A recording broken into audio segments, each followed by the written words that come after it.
नमस्कार, आप देख रहे हैं 5 की बात। मैं हूं नगमा। दिल्ली और पूरे एनसीआर में गंभीर श्रेणी में प्रदूषण की चादर फैली हुई है और इसको रोकने के लिए सरकारें और प्रशासन क्या कदम उठा रही हैं, इस पर भी सुप्रीम कोर्ट लगातार निगरानी रख रहा है। आज कोर्ट ने दिल्ली पुलिस से पटाखों पर बैन को लेकर कुछ सख्त सवाल पूछे हैं। कोर्ट ने कहा है कि पटाखों पर प्रतिबंध पूरे साल होना चाहिए, सिर्फ दिवाली पर नहीं। शादियों, चुनाव जीतने के दौरान पटाखे जलाए जा रहे हैं। पुलिस ने इस पर क्या कार्रवाई की है, ये सवाल कोर्ट ने पूछा है। कोर्ट ने दिल्ली पुलिस की गंभीर आलोचना करते हुए कहा कि पुलिस ने सुनिश्चित नहीं किया कि पूरी तरह से पटाखों पर प्रतिबंध रहे। दिल्ली सरकार से सवाल पूछा कि पटाखों पर बैन के लिए 14 अक्टूबर तक का इंतजार क्यों किया गया। इस पर बैन के आदेश पहले ही दे दिए गए थे।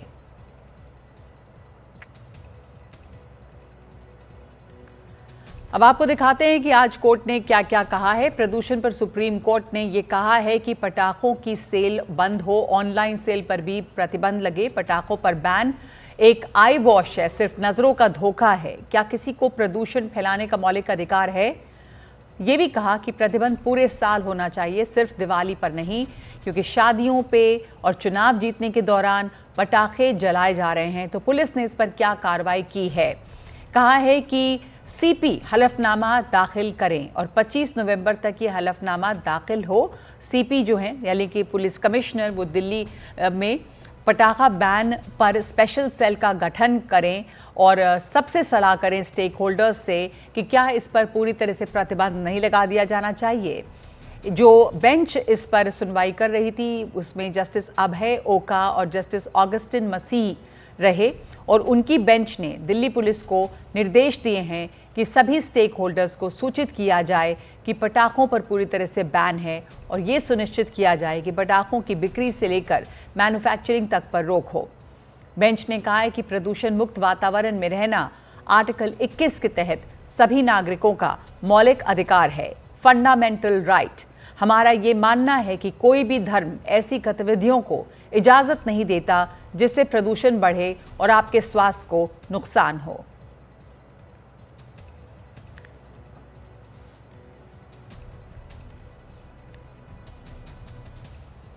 इसके अलावा प्रदूषण की वजह से दिल्ली एनसीआर में रहने वाले लोगों को स्वास्थ्य संबंधित बीमारियां भी हो रही हैं। लोकल सर्कल ने एक सर्वे जारी किया है, एक सर्वे किया जिसमें ये पता चला है कि 81% परिवारों में एक सदस्य को कम से कम सेहत से जुड़ी समस्या है, प्रदूषण से जुड़ी हुई। 41% परिवार पिछले 3 हफ्तों में अस्पताल गए हैं। 47% परिवारों ने प्रदूषण से जुड़ी समस्याओं के लिए दवा ली है। 33% परिवारों ने खांसी की दवाई खरीदी। 20% परिवारों ने पैरासिटामोल खरीदी। 13% ने इन्हेलर या नेबुलाइजर खरीदे। बच्चों पर, बुजुर्गों पर और अस्थमा जैसी बीमारियों वाले लोगों को ज़्यादा खतरा है। ये लोकल सर्कल का सर्वे है जिसमें ये पता चला है। ये सर्वेक्षण 21,000 निवासियों के जवाब पर आधारित है, जिसमें 61% पुरुष हैं और 39% महिलाएं शामिल थीं। तो इसका गंभीर असर पड़ रहा है लोगों के हेल्थ पर भी, लेकिन बावजूद इसके क्या कोई गंभीरता पॉलिसी लेवल पर दिखाई देती है प्रदूषण को रोकने के लिए, या इसके ऊपर ही भी पॉलिटिक्स ज़्यादा हावी है? आज जो कोर्ट में हुआ है उस पर बात करने के लिए हमारे साथ जुड़ी हैं मनाली सिंघल, जो वकील हैं, सुप्रीम कोर्ट में से जुड़ी हुई हैं, और साथ साथ अनमोल पंवार जुड़ रहे हैं जो प्रवक्ता हैं आम आदमी पार्टी के। तो ये जो पहले पटाखे बैन की बात है, मनाली जी मैं आपसे जानना चाहूँगी कि पटाखे के ऊपर अब जो सुप्रीम कोर्ट कह रहा है, सवाल पूछा है दिल्ली पुलिस से कि आप इसे लेकर गंभीर नहीं हैं, और ये इसलिए पता चल रहा है क्योंकि प्रतिबंध बहुत लेट लगाया गया जबकि आदेश पहले से था। तो इसके बारे में जानकारी दीजिए कि पटाखों को लेकर आदेश क्या था? पटाखों के लिए आदेश ये था कि पटाखे बैन थे। दिल्ली में पूरा बैन था, दिल्ली एनसीआर में भी बैन। इनफैक्ट ये जो बैन है ये 2017 से बैन चल रहा है, लेकिन कोई इसको फॉलो नहीं कर रहा है। और जो आदेश दिल्ली सरकार ने भी दी, वो सिर्फ 14 अक्टूबर को दी। मतलब दिवाली के सिर्फ 15 दिन पहले तो लोगों ने ऑलरेडी अपने पटाखे या तो दुकानदारों ने खरीद के रखे थे, या जो कंज्यूमर्स हैं उन्होंने भी खरीद के रखे थे अपने। तो ये बैन इसलिए, एक तो उन्होंने पहले करना चाहिए था, दूसरा कोर्ट ने ये भी नोटिस किया कि इस दिवाली इनफैक्ट हर साल से ज्यादा पटाखे लोगों ने फोड़े हैं।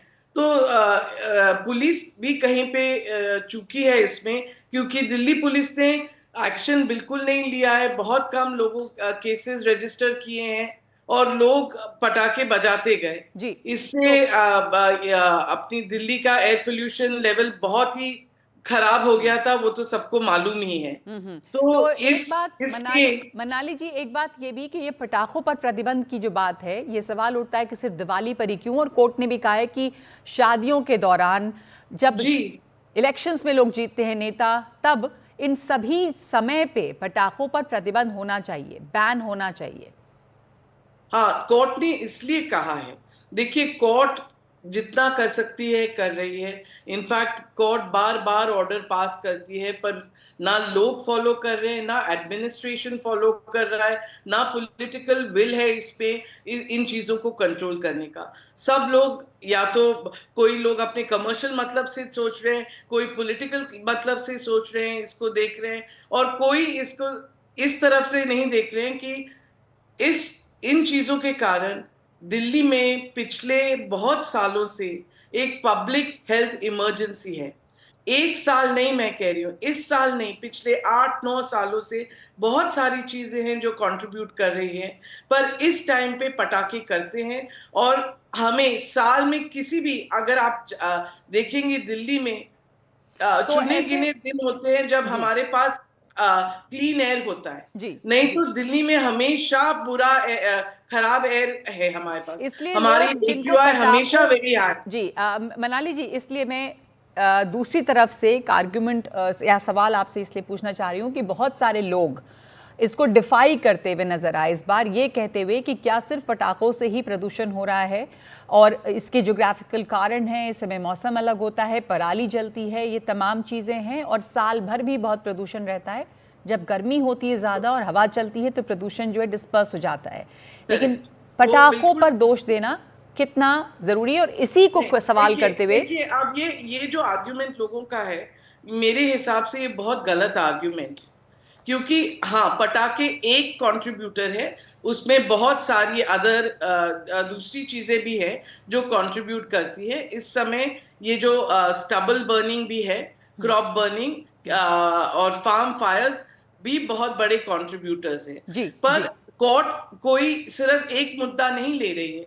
कोर्ट ने कोशिश कर रही है कि सारे मुद्दों को लेके, waste management, stubble burning, cracker ban, सब चीजों को मॉनिटर कर रही है। जी, ये बात सच है कि तो जब तक इन तमाम चीजों पर जब तक इन तमाम एक मिनट मनाली जी, एक मिनट आपको रोक रही हूँ। हमारे साथ अनमोल जी भी जुड़े हुए हैं, अनमोल पवार, प्रवक्ता आम आदमी पार्टी के।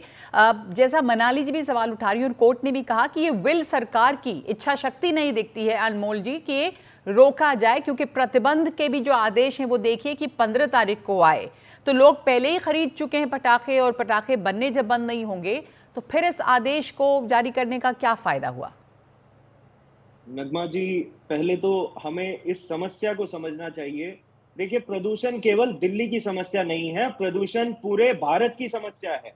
आज देश में नेशनल हेल्थ इमरजेंसी है, लेकिन भारतीय जनता पार्टी की नाकामी का नतीजा है कि लोगों के जीवन के साथ खिलवाड़ किया जा रहा है।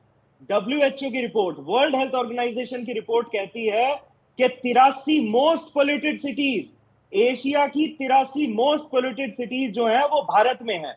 तो कहां से दिल्ली की समस्या हो गई? आप नोएडा देख लीजिए, दिल्ली की भी समस्या है, और दिल्ली राजधानी है, इसलिए दिल्ली पर चर्चा ज्यादा होगी अनमोल जी। और चूंकि आप लोगों की यहाँ सरकार है और पंजाब में भी है, और स्टबल बर्निंग और पटाखे दोनों, तो हम दिल्ली NCR की बात कर लें। सिर्फ दिल्ली की नहीं करें, जाहिर है कि बाउंड्रीज नहीं देखती है प्रदूषण, लेकिन हम यहाँ पे सरकार क्या कदम उठा रही है, ये सवाल आप ही से पूछा जाएगा। और जब सरकार ने कहा है कि पटाखे बैन हो तो आदेश देर से क्यों दिए गए, पंजाब में स्टबल बर्निंग पे रोक क्यों नहीं लग पा रही है, ये सवाल तो पूछे जाएंगे। मैं जवाब दे रहा हूं, मैं इसका जवाब दे रहा हूं। देखिए, बेहद शर्मनाक और घटिया राजनीति थी भारतीय जनता पार्टी की कि माननीय सर्वोच्च न्यायालय के प्रतिबंध के बावजूद इनके नेता मनोज तिवारी और अन्य बीजेपी नेता लोगों से कह रहे थे कि आप पटाखे जलाइए। सुप्रीम कोर्ट के आदेश का उल्लंघन करने के लिए पब्लिक अपील कर रही थी भाजपा। इसमें शर्मनाक बात क्या हो सकती है? सही कह रहे हैं। जहां तक दिल्ली में प्रतिबंध की बात है, देखिए एसडीएम ये कुछ मैन्युफैक्चरर्स और सेलर्स जो है वो उच्च न्यायालय गए थे। उन्होंने कहा था कि भाई हमने मैन्युफैक्चर किए हैं, हम सेल करना चाहते हैं। तो उच्च न्यायालय के आदेश के बाद एसडीएम की जिम्मेदारी थी कि सभी गोडाउन्स को सील कर दिया जाए और उसके बाद आदेश का इंतजार किया जाए उन्हें खोलने के लिए। तो दिल्ली सरकार ने इस चीज को इंश्योर किया कि उच्च न्यायालय के आदेश का पालन किया जाए। तो दिल्ली सरकार ने उच्च न्यायालय के आदेश का पालन, बहुत लेट से आदेश जारी किया, ये मनाली जी भी बोल रही हैं, अभी कोर्ट ने भी कहा कि आदेश तो पहले से था, इतने लेट क्यों उसको जारी किया गया जब पटाखे बिक चुके थे? देखिए, दिल्ली सरकार की प्रतिबद्धता जनता के लिए आप इस चीज से आकलन कर सकते हैं कि पिछले 10 साल में दिल्ली का ग्रीन कवर 20% से 23% बढ़ाया, सबसे प्रोग्रेसिव ईवी पॉलिसी लागू की, सबसे बड़ा largest fleet of public buses है दिल्ली में, कोल पे चलने वाले 2 थर्मल पावर प्लांट्स बंद किए, जो इंडस्ट्रीज डीजल और पेट्रोल पे चलती थी उन्हें पीएनजी पे कन्वर्ट किया, ट्री ट्रांसप्लांटेशन पॉलिसी लागू की और दिल्ली में 24 घंटे बिजली मुहैया कराई गई ताकि जनरेटर से आने वाला प्रदूषण कम किया जाए। और आपने एक और बहुत महत्वपूर्ण सवाल उठाया स्टबल बर्निंग का। स्टबल बर्निंग की जहां तक बात है, ये माननीय सर्वोच्च न्यायालय का कहना है और समय समय पर सर्वोच्च न्यायालय ने कहा कि मध्य प्रदेश, उत्तर प्रदेश और हरियाणा में स्टबल बर्निंग के सबसे ज्यादा इंसिडेंट्स रिपोर्ट किए गए हैं। और जहां तक तो आप पंजाब को अलग कर दे रहे हैं हरियाणा से, क्या पंजाब में नहीं स्टबल बर्निंग हो रही है? मैं पंजाब पे आ रहा हूं। जहां तक क्योंकि आप लोग जब पंजाब में सरकार में नहीं थे, क्योंकि ये ब्लेम शिफ्टिंग के जैसे दिख रहा है अनमोल जी, जब आप पंजाब में नहीं थे सरकार में तो पंजाब के स्टबल बर्निंग, पराली बर्निंग की बात होती थी, तो पंजाब में अभी भी हो रही है स्टबल बर्निंग। मनाली जी, ये जो तस्वीरें आती हैं वहां से, वो फार्म फायर्स की तस्वीरें बता रही हैं कि इसमें कोई खास कमी नहीं आई है। मैं एक चीज मेरे लर्नेड फ्रेंड को कहना चाहती हूँ कि प्लीज बीजेपी के लोगों के, आपके लोगों के और बाकी देश के लोगों के जो फेफड़े हैं, लंग्स हैं, सब एक है। जो नेचर ने हमारी एनाटॉमी एक बनाई है, वो सबको इफेक्ट करता है। ये एयर पोल्यूशन सबको इफेक्ट करता है। हर बार कोई भी पॉलिटिकल पार्टी से आता है, वो या तो बीजेपी के खिलाफ बोलेगा, अगर आप बीजेपी के किसी पर्सन को बुलाएंगे तो वो आपके खिलाफ बोलेगा।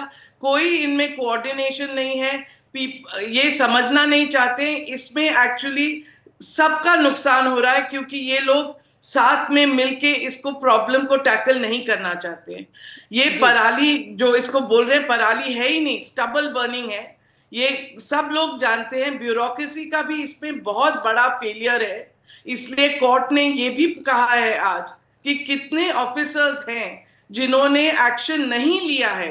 अभी के ऑफिसर्स ही नहीं, जो पास्ट में भी ऑफिसर्स हैं जिन्होंने एक्शन नहीं लिया है। ये जो फार्म फायर्स हो रहे हैं, उनके अगेंस्ट क्यों प्रोसिक्यूशन नहीं हुआ है, उनके अगेंस्ट केस क्यों नहीं दर्ज किया गया है? क्योंकि ये लोग सब पॉलिटिशियन सिर्फ इसको पॉलिटिकल करते हैं, या तो रिलीजियस। ये अभी बोल रहे थे कि कोई किसी एक पार्टी के लोग कह रहे हैं कि ये बैन को आप डिफाई कीजिए वगैरह। ये कौन लोग हैं जो ऐसे कह रहे हैं, एडवाइस दे रहे हैं, जब सब लोग मानते हैं कि ये एक पब्लिक हेल्थ इमरजेंसी है। लोगों की, बच्चों की, बुजुर्गों की मतलब हालत खराब हो जाती है इन कुछ महीनों में। ये क्या मतलब मेरे हिसाब से भी साफ दिखाई दे रहा है कि एक पब्लिक हेल्थ इमरजेंसी है, लेकिन गवर्नमेंट चाहे कोई भी हो इसके ऊपर गंभीरता नहीं है। अगर गंभीरता होगी तो एक कोऑर्डिनेशन करके आप लोग इसको सॉल्व कर सकते थे। अनमोल जी 30 सेकंड लूंगा। देखिए, दिल्ली की जहां तक बात है, दिल्ली में प्रदूषण पिछले 10 साल में 35% तक कम हुआ। और पंजाब का आपने बहुत महत्वपूर्ण सवाल उठाया। इंडियन एग्रीकल्चर रिसर्च इंस्टीट्यूट जो भाजपा की केंद्र की एजेंसी है, उसने कहा है कि पिछले 3 साल में स्टबल बर्निंग के केसेस पंजाब में 50% तक कम हुए और पिछले साल में 77% की कमी आई है। वहीं हरियाणा में और मध्य प्रदेश में 70% बढ़ोतरी हुई है स्टबल बर्निंग के केसेस में। तो हमें इस चीज से भागना नहीं चाहिए कि पूरे उत्तर भारत की समस्या है, ये पूरे केवल उत्तर दिल्ली की भारत की समस्या नहीं समस्या है, है। एनसीआर और की केंद्र समस्या है, सरकार लेकिन सर्वोच्च राजधानी है न्यायालय ने और यहाँ पर ये लग रहा है जैसे कि तमाम सरकारें जो हैं विफल हैं या उनके पास ये पावर्स नहीं है कि ये इस प्रदूषण की समस्या का कोई समाधान निकल सके। दुनिया के दूसरे बड़े देशों में भी ये समस्या आई थी पर उसका समाधान निकाला गया, चाहे वो चीन हो चाहे वो लंदन हो, इन जगहों पर समाधान निकाले गए हैं। तो हमारे यहाँ पर इस तालमेल की कमी और प्रदूषण के ऊपर पॉलिटिक्स हावी अभी भी दिखती है। धन्यवाद अनमोल जी और मनाली सिंघल जी आपका हमारे साथ जुड़ने के लिए। एक ब्रेक ले रहे हैं इस वक्त हम 5 की बात में।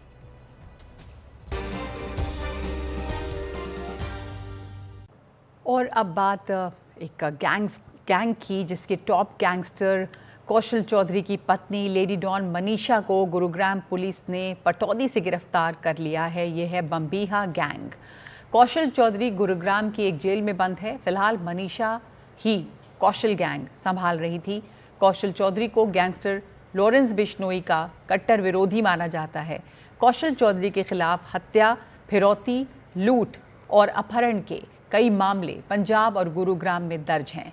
कौशल चौधरी ने लॉरेंस बिश्नोई के साथी विकी मिदुखेड़ा को मारने वालों को हथियार मुहैया करवाए और इसी विकी मिदुखेड़ा की हत्या का बदला लेने के लिए लॉरेंस ने सिद्धू मूसेवाला की हत्या करवाई थी।